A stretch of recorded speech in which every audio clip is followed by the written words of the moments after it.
क्षीर सागर में त्रिकूट नाम का एक भव्य पर्वत था जो 10,000 योजन ऊंचा था। उसमें चांदी, सोने और रत्नों से जड़े अनेक शिखर थे, जिससे दिशाएं और आकाश चमकते रहते थे। उस पर्वत पर सुंदर झरने, हरे भरे पेड़, लताएं और रंग बिरंगे फूलों से भरे देवताओं के उद्यान थे। सिद्ध, गंधर्व, किन्नर, नाग और अप्सराएं वहां विहार करती थीं। पर्वत की तलहटी में भगवान वरुण का एक दिव्य उद्यान ऋतुमान था, जिसमें देवांगनाएं क्रीड़ा करती थीं। वहां अनेक प्रकार के फल फूलों से लदे वृक्ष थे और एक सुंदर सरोवर था जिसमें स्वर्ण कमल खिले थे। उस जल में पक्षी, मछलियां और कछुए थे और वहां की सुगंधित वायु आनंददायक थी। उस त्रिकूट पर्वत के सुंदर और घने जंगल में गजेंद्र नाम का एक अत्यंत बलवान हाथी रहता था। वह बहुत सी हथनियों और हाथियों का राजा था।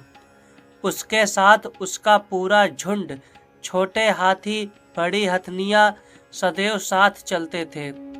उसकी गंध मात्र से जंगल के सिंह, बाघ, गैंडे, नाग और अन्य हिंसक जीव भयभीत होकर भाग जाते थे। वहीं दूसरी ओर उसकी शक्ति और संरक्षण के कारण छोटे जीव, हिरण, सुअर, बंदर आदि निर्भय होकर विचरते थे। एक दिन गर्मी बहुत अधिक थी और झुंड को प्यास सताने लगी। गजेंद्र ने दूर से सरोवर की सुगंधित ठंडी वायु की अनुभूति की और अपनी हथनियों सहित तेजी से उस दिशा में बढ़ा। वह सुंदर सरोवर जल से भरा था, जहाँ कमल खिले थे और चारों ओर पुष्पों की सुगंध फैली हुई थी। गजेंद्र उस सरोवर में घुस गया। पहले उसने खूब पानी पिया, फिर स्नान किया। वह थकावट मिटाकर बहुत प्रसन्न हुआ। फिर वह गृहस्थ पुरुष की तरह ममता में बंध गया। अपनी सूंड से हथनियों और बच्चों को स्नान कराने लगा, उन्हें पानी पिलाने लगा, उनके साथ खेल में मग्न हो गया। जब गजेंद्र अत्यधिक गर्व और उन्माद में डूबा हुआ था, तभी प्रारब्ध के प्रभाव से एक बलवान ग्राह मगरमच्छ ने क्रोध में आकर उसका पैर पकड़ लिया। अचानक आई इस विपत्ति में फंसकर गजेंद्र ने अपनी पूरी शक्ति से स्वयं को छुड़ाने की बहुत कोशिश की, परंतु वह सफल नहीं हो सका। उसके साथ के अन्य हाथी, हथनियां और उनके बच्चे यह देखकर बहुत घबरा गए कि उनका स्वामी एक बलवान मगरमच्छ द्वारा पानी में तेजी से खींचा जा रहा है। वे दुख से व्याकुल होकर चिघाड़ने लगे और उसे बचाने के लिए पूरी कोशिश की, लेकिन वे भी उसे बाहर निकालने में असमर्थ रहे। जब गजेंद्र और ग्राह दोनों अपनी पूरी ताकत लगाकर युद्ध कर रहे थे, कभी गजेंद्र ग्राह को बाहर खींचता तो कभी ग्राह उसे पानी के भीतर खींच लेता। इस तरह वह जल में भिड़े रहे। इस संघर्ष में 1000 वर्ष बीत गए, पर कोई भी हार नहीं माना। यह दृश्य देखकर देवता भी आश्चर्यचकित हो गए, लेकिन अंततः लगातार पानी में घसीटे जाने से गजेंद्र का शरीर कमजोर पड़ गया। उसका बल और उत्साह क्षीण हो गया। जबकि ग्राह तो जलचर था, इसलिए समय के साथ उसकी शक्ति और बढ़ती जा रही थी। अब वह और जोश के साथ गजेंद्र को खींचने लगा। इस तरह देहाभिमान से भरा गजेंद्र अचानक गहरे संकट में पड़ गया और स्वयं को छुड़ाने में पूरी तरह असमर्थ हो गया। बहुत सोच विचार करने के बाद वह इस निष्कर्ष पर पहुंचा कि यह कोई साधारण जीव नहीं है, बल्कि विधाता की बनाई हुई फांसी है, जिसमें मैं फंस गया हूँ। जब मेरे जैसे दूसरे बलवान हाथी मुझे नहीं बचा सके, तो ये बेचारी हथनियाँ क्या करेंगी। अब मेरे पास एक ही उपाय है। मैं संपूर्ण सृष्टि के एकमात्र आश्रय भगवान की शरण लेता हूँ। काल बड़ा बलवान है। वह एक विषधर सर्प की तरह हर किसी को निगलने के लिए दौड़ता रहता है। इससे डरकर जो भी भगवान की शरण में जाता है वह उसे अवश्य बचा लेते हैं। वही भगवान सबके अंतिम आश्रय हैं।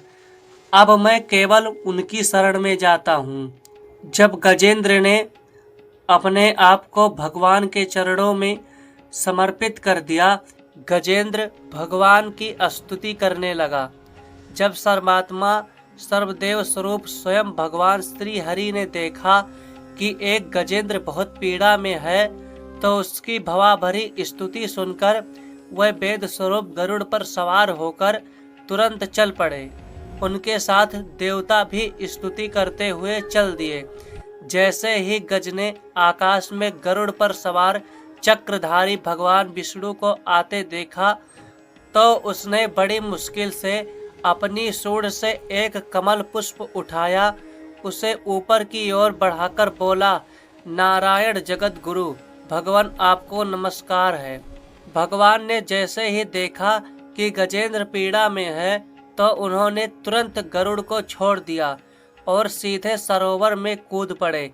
कृपा करके उन्होंने गजेंद्र और ग्राह दोनों को झपटकर पानी से बाहर निकाला। फिर सभी देवताओं के सामने ही भगवान श्री हरि ने अपने चक्र से उस ग्राह का मुख फाड़ दिया और गजेंद्र को उसके संकट से मुक्त कर दिया। जब भगवान श्री हरि ने ग्राह को मारकर गजेंद्र को छुड़ाया, तब ब्रह्मा शिव सभी देवता ऋषि और गंधर्वों ने उनकी बहुत प्रशंसा की। उन्होंने भगवान पर पुष्पों की वर्षा की। स्वर्ग में नगाड़े बजने लगे, गंधर्व नाचने गाने लगे और ऋषि चारण सिद्धगण भगवान की स्तुति करने लगे। उधर वह ग्राह एक दिव्य रूप वाला तेजस्वी प्राणी बन गया। ग्राह पूर्व जन्म में हुहु नाम का एक श्रेष्ठ गंधर्व था। एक बार देवल ऋषि जब पानी में खड़े होकर तपस्या कर रहे थे, गंधर्व को शरारत सूझी।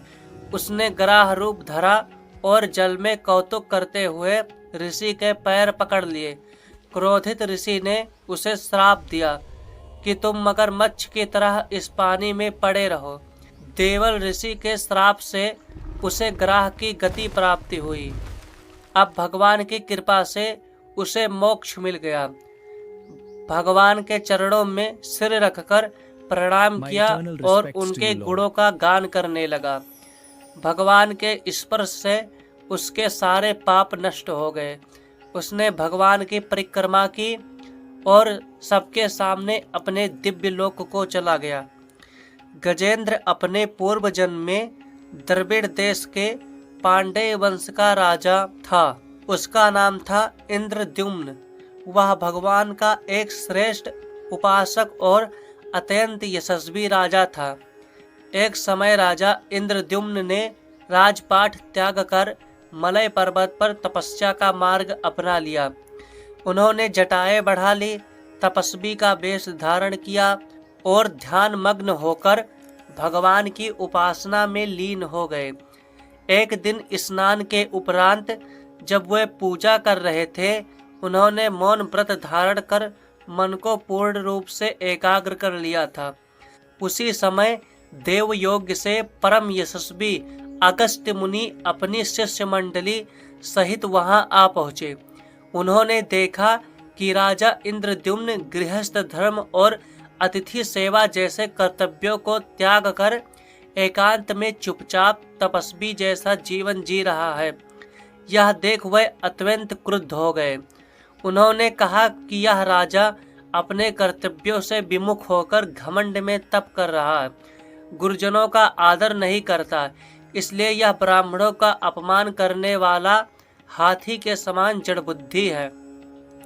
उन्होंने इंद्रद्युम्न को श्राप दिया कि यह अगला जन्म हाथी की योनि में लेगा और घोर अज्ञान में रहेगा। राजा इंद्रद्युम्न ने इस श्राप को अपना प्रारब्ध मानकर शांति पूर्वक स्वीकार कर लिया। उस श्राप के फलस्वरूप उसे हाथी की योनि प्राप्त हुई, जिसमें आत्मज्ञान का अभाव होता है, परंतु भगवान की उपासना और स्मरण का प्रभाव ऐसा था कि हाथी के रूप में जन्म लेने के बावजूद भी गजेंद्र को पूर्व जन्म की भगवत भक्ति की स्मृति बनी रही। जब वह गज रूप में मगर के चंगुल में फंसा, तब उसी भगवत स्मृति से प्रेरित होकर उसने भगवान श्री हरि को पुकारा। भगवान श्री हरि ने उसकी पुकार सुनकर तुरंत गरुड़ पर आरूढ़ होकर प्रकट होकर मगर से उसका उद्धार किया। फिर गजेंद्र को पार्षद रूप में स्वीकार कर अपने अलौकिक धाम को ले गए। इस प्रकार भगवान ने अपने अनन्य भक्त गजेंद्र को भवसागर से मुक्त कर दिया।